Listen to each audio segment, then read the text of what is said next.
Всем привет! И сегодня мы с вами поговорим о новом сериале от Netflix. Безумный азарт. Школа, где проигрыш значит не просто потерю денег, а падение на самое дно. Герои, которые живут с риском, а ставки, где цена твоя жизнь. Манга взорвала умы, а аниме закрепило культовый статус. Даже японская дорама сохранила дух оригинала. А теперь Netflix решил выпустить свою версию. И если вы думаете, что все будет как в манге, или в аниме, или возможно в дораме, то приготовьтесь к разочарованию. Как, к примеру, почему Руна внезапно стала парнем, почему Сузуи вдруг изменил расу, и что случилось с Ририко, что у нее с маской. Сегодня мы разберем, что вообще происходит с новой адаптацией Какегуруи от Netflix. Мы разберем сюжет, атмосферу персонажей и сравним это все с мангой, аниме и дорамой. Заваривайте чай, дальше будет только интереснее. Итак, сойдем с ума от азарта? В общем, давайте вспомним вообще, что такое безумный азарт и с чего все началось. В общем, манга Какегуруи, как оригинальный источник, начал свое производство в 2014 году. А что, собственно, по истории? Приватная академия Хёкяо. Престижная школа для детей для самых богатых и влиятельных семей. Но тут же все решают не знания или спорт, а решают все азартные игры. Выиграешь — поднимешься на вершину, а проиграешь — станешь домашним питомцем и будешь жить в унижении. И вот однажды в эту школу поступает Юмико Джабами. С виду милая и утонченная девушка. Но на деле стоит сказать, что она настоящий монстр азарта. Юмико пришла сюда, чтобы играть в свое удовольствие. И все же мы оглянуться не успели, как вся Академия начала говорить только о ней. Она играет только ради своего удовольствия. Она получает интерес от риска и готова поставить что угодно, даже свою жизнь. Она моментально переворачивает весь школьный уклад, бросая вызов местному студенческому самоуправлению и их королеве. Ей представления не требуется.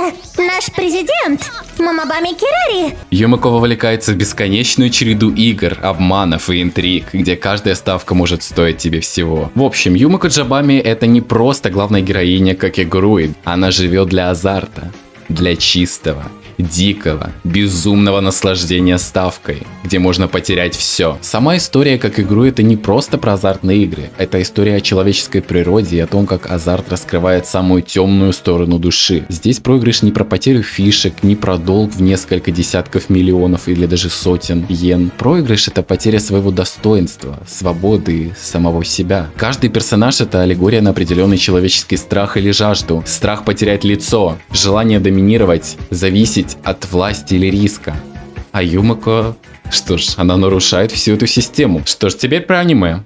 Экранизация была 2017 года от студии Маппа. Оно очень близко к манге и сохраняет практически все сюжетные линии. Конечно же, как это случается с каждым аниме, некоторые сцены вырезаны. Но когда просматриваешь аниме, то ты этого даже не замечаешь. Конечно же, очень выиграло музыкальное сопровождение этого аниме. Оно поддерживает интригу и вызывает сильные и напряженные эмоции, которые делают эти моменты безумия все более ярче, чем они были. Про дораму я могу сказать, что она мне в целом понравилась, хотя чувствуется, что их бюджет был достаточно низок, но тем не менее все передано в духе оригинала, словно дорама снята и по манге, и по аниме. Так что в целом могу сказать, что особых отличий между мангой, аниме и дорамой не было. Давайте теперь посмотрим на отличия Netflix произведения. Давайте проговорим про внешность и пол персонажей. Как я уже ранее говорил, Руна Юдзумаки в манге она была девочкой. Кто-то приписывает ей андрогинность, но тем не менее она была девочкой. В сериале же почему-то ее играет парень, и выглядит это достаточно странно. Дальше, что меня взбесило очень сильно, то что у Ририки Момобами, манги, которая носит закрытую маску, которая полностью закрывает ее лицо, и никто не знает, как она выглядит, в сериале она носит обыкновенную маску, которая не закрывает даже и половины ее лица. Если в манге и в аниме маска придавала какой-то загадочности, то в сериале она просто как элемент декора присутствует, который можно легко снять и без проблем понять, как выглядит человек. Следующее отличие — это Сузуи Рюта. В манге же он был обыкновенным типичным школьником, ничем не выделяющимся. Здесь же в сериале он темнокожий парень, что выделяется на фоне остальных светлокожих персонажей. И переходим к моей второй любимой главной героине Кирари Мамабами, директрисе этой академии. В манге она улыбалась достаточно часто. Это выглядело очень устрашающе, так поскольку она была маленькой, ее улыбку можно было бы сравнить с горящим зверем в Антарктиде, так поскольку она всегда была безжалостной и жестокой. В сериале же она выглядит какой-то теплой, какой-то даже очень обычной, совсем не устрашающий. Еще важный элемент Кирари и даже Ририки — это белые волосы, которые непонятно для чего они убрали. Далее хотелось бы поговорить про игры в сериале. Их в игре почему-то очень сильно упростили или даже убрали вовсе, хотя это важнейшая часть безумного азарта. Например, некоторые игры были упрощены до банального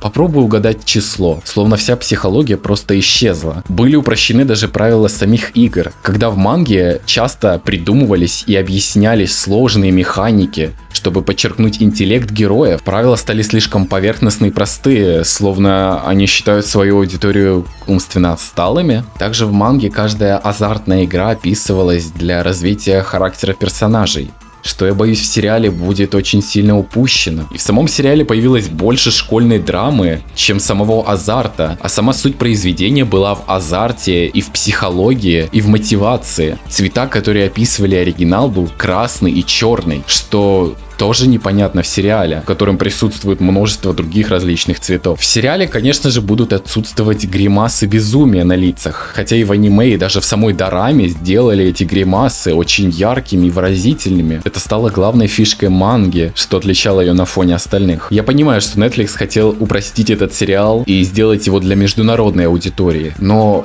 настолько сильно изменить оригинальную историю, и сам сериал выглядит как будто сатира на оригинал, как высмеивание оригинального произведения. Причем, что Netflix делает уже такое не в первый раз. Он делал уже такое и с One Piece, Ковбоем Бибоп, с Тетрадью Смерти. Но они выглядели более-менее нормально. А то, что он сделал с Безумным азартом, я даже боюсь представлять, как снят весь сериал. Как видно, изменений получилось очень много, и они получились не самыми приятными. Спасибо, Netflix, это не то, чего мы от тебя ожидали, хотелось бы сказать, но мы знаем, что от Netflix обычно ожидать, поэтому в целом даже никто не удивлен. Упрощенная внешность, пол персонажей, упрощение игр, потеря атмосферы, совсем обыкновенные, практически безэмоциональные моменты, которые в манге описывались словно взрыв. В общем, сериал стал обыкновенной школьной драмой, без той толики безумия, без той мотивации и интереса, что присутствовал в оригинале. Первые внешние признаки дают понять, что сериал